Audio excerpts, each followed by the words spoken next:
तरियावा सासू अब काला जालू, तरियावा सासू अब काला जालू।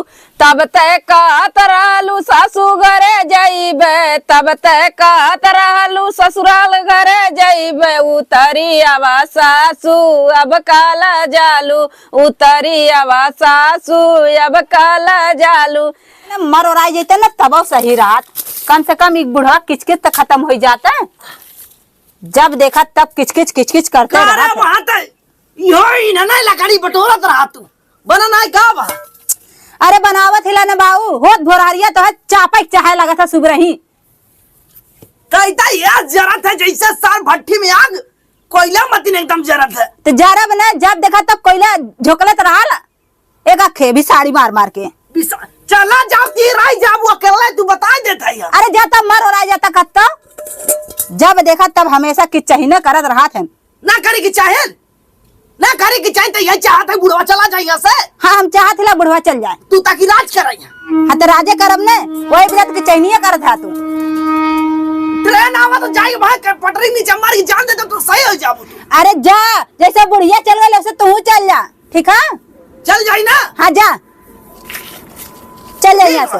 ठीक बा, जुड़ाई जा तार छाती जौने दिन चला जब ना घाय जाबो तू कि बुढ़वा अच्छा बिन बोलत रहा खराबे बिन बोलत रहा। बड़ा अच्छा विदा बोलत है हो, सुबेरा किचकिच किचकिच करा लगा ला। अगर अच्छे से रहता ना तो कहता हाँ पता चाय बना के लिया दे कुल दे तो हाँ, लेकिन तू उलाय खइया ना हुआ। चल ठीक ठीक है ना, है ना ठीक है। हाँ जा, हाँ ठीक है। जब देखा तब भन्ने विदा चली आई है, ये हम ही रहा गलेला। हाँ बुढ़वा से एकदम खिसिया गलेला। आय हो माई, पता नहीं कब के 1 घंटा छोड़ के निकल आऊंगा भाई बना कहने तब से मेरा भूख प्यास बनने तरिया तरिया मासू खाए लगे थी। हमार माई बाप कहने अपने मर्जी से बियाह ना करे। अरे माई हो, जिंदगी नरक हो गई लेके आईने बड़ी बड़ी हक न खाए हमारे जहान लखबू कुल हमारे भगवान के देश से आए के हमें फंसाए देने। हाँ बाग बगीचा की बात कर ले रहा तो मरुआ छोड़ दे ले, खाली खाली 80 रुपया के चल के कुछ खियाए दे। 80 रुपया भी ना छोड़ दे ले रे भैया बगीचा। तब ते कहत रहला हमारे बागा बगीचा, बागा बगीचा हो बागा बगीचा। तरसाया पिया हो तरसाया पिया, एगो ने बुला भी ना रे मैया हो। हे राम कौने गाँव में आई गई हो मैया। अरे माई बार मांगी से नूर पाई राय के या कुलो में एक बेग अपने घर से लेके भाग के लाली। हमार माई बाबा बोले माई बाबू के बारे ना बने।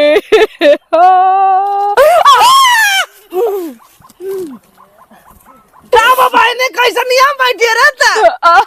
तो हमें चीना था या नहीं हमारा घर फूट गयल बाबूजी।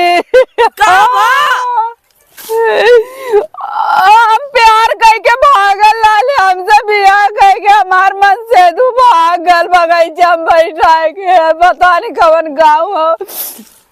प्यार करके भाग रहा हो?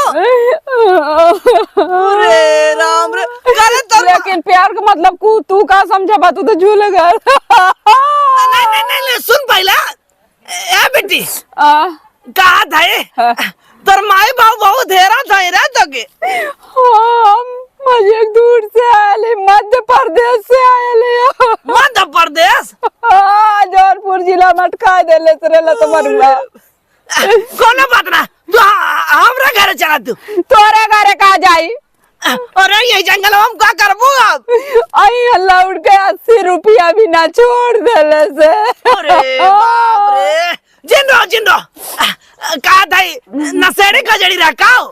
आई नगद रोने, नगद रहने ट्रेनिया से उतरना है। हम कल 80 रुपया कुछ खाए बिना 80 रुपया कह लिए छोड़ के भाग गए लगता है क्या बिना। अरे बापा रे बापा, ये तो ना जुग जमाना खराब है और प्यार मोहब्बत के चक्कर में अटकी रहा तू सब है। माई बाप शादी ब्याह ना कराओ तन भाग जाओ यहाँ। हमार बाबू बहुत समझावत रहना, हम ना मनली हम भाग गए। ना मानलू तो पछताई। तू जरा ले नीमक मत छिड़का, तू जाएंगे जहाँ गया हटा से। नहीं तो या बेटी सुन पहले, चल चलते हमारे घर रह तो माई बाप फोन करी हम पहुंचवा जब तो हमारे फोन बना हमारे लंबरवा याद ना कब फोन बना चला रहे। लम्बरवा याद ना आई बता हमारे घर रहू ना तू। तोरे घर जब से मार के भगावे लगे। नहीं हमार घर हमार पक्का घर है। घर है हाँ लेकिन हमारे तो यहाँ सरकारी बिल ना लग गया। तार बुढ़िया जिया तो तुम्हारी नहीं हमें। अरे सुन अब का कही तो हमार बुढ़िया ना बुढ़िया ना नहीं हम तो रिजेक्ट माल है ना चलो हमार भी आ गया। अरे हम देख ले कुल चले सही में हाँ। तू हमारा घर चला, यहाँ कहाँ रोईबू रात हो जाए या सियार है खा ले जाए तब तो चला हमारा घर है। चलिए हाँ। वो मैं रख ले अरे हम तोरा घर में सियार लड़का है ने। अरे तू कहाँ टेंशन लेता चला चला तू ना संभार पाएगा उन्हें संभार लिए। अरे क्यों ना हम देख ले उठा लौटवा ले ला। हाँ चला। अरे चल चला चला चला मिल गई तेरी बुराई में तेरी चौचक माला किस्मत जग जाए।